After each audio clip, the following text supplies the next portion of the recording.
Assalamualaikum warahmatullahi wabarakatuh. Saya Hasyim Asyari Amiruddin, NIM G01191162 dari kelas Fisiologi Tumbuhan C dan kelompok 11. Pada hari ini saya akan melakukan praktikum mandiri dengan judul difusi potensial osmotik dan potensial air jaringan tumbuhan, di mana alat-alat dan bahan yang digunakan pada praktikum kali ini adalah umbi kentang, cutter, pinset, gula, tisu, lap halus, lap kasar,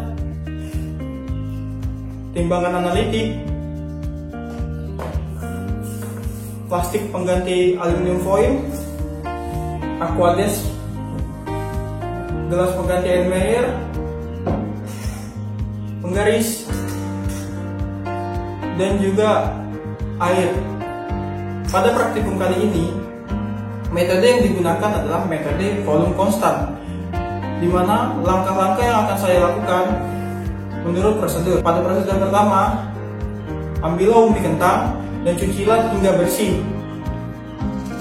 Setelah kentang dicuci, laplah menggunakan lap kasar,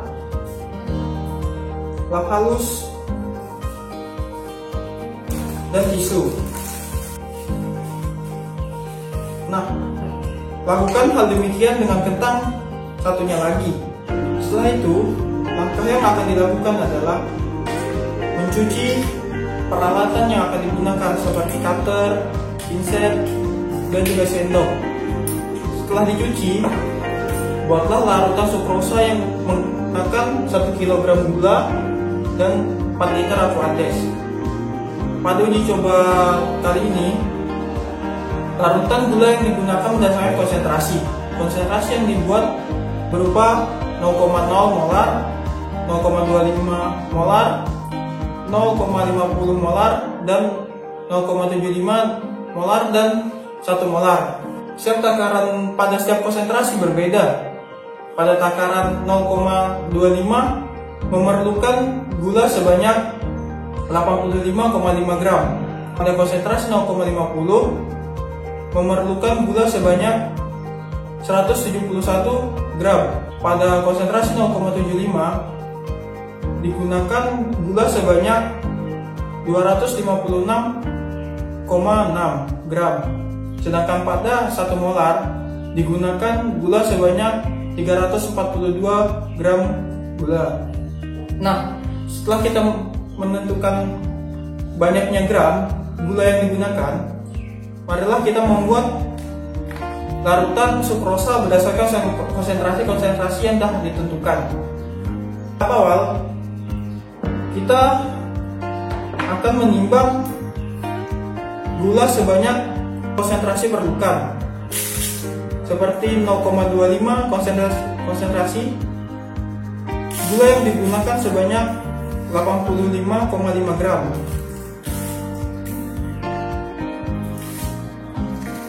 Setelah ditimbang dan diperolehlah hasil gula tersebut, tuangkanlah ke dalam larutan aquades.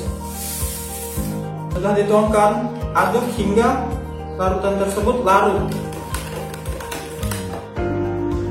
Nah, jika dirasa sudah larut, tuangkanlah sebanyak 100 ml ke dalam gelas pengganti Erlenmeyer ini,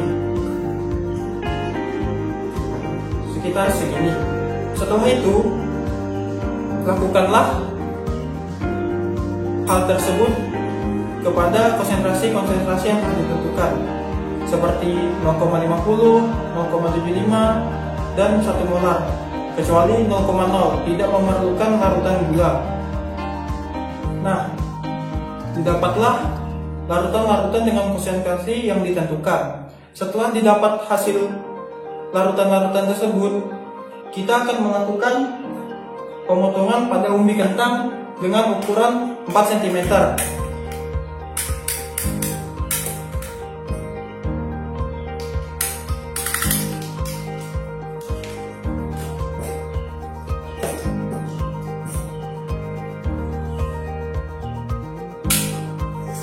Ukurlah umbi kentang yang akan dipotong dengan penggaris. Jika sudah didapat dengan ukuran yang telah ditentukan, perbanyaklah sebanyak 20 buah. Nah, jika pemotongan sudah sebanyak 20 kali, tuangkanlah setiap 4 butir umbi kentang ke dalam setiap konsentrasi.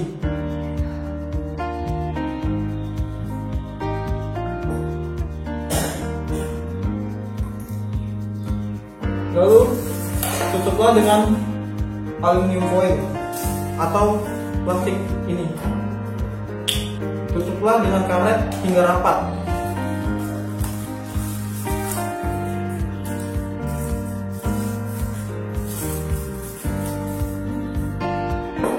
Lakukan hal demikian kepada konsentrasi yang lainnya.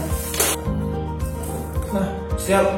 Jika sudah ditutup, tunggulah hingga 40 menit dan hitunglah panjang pada kentang yang terjadi jika mengalami perubahan. Setelah 40 menit, ambillah setiap perlakuan sukrosa kentang-kentang pada gelas.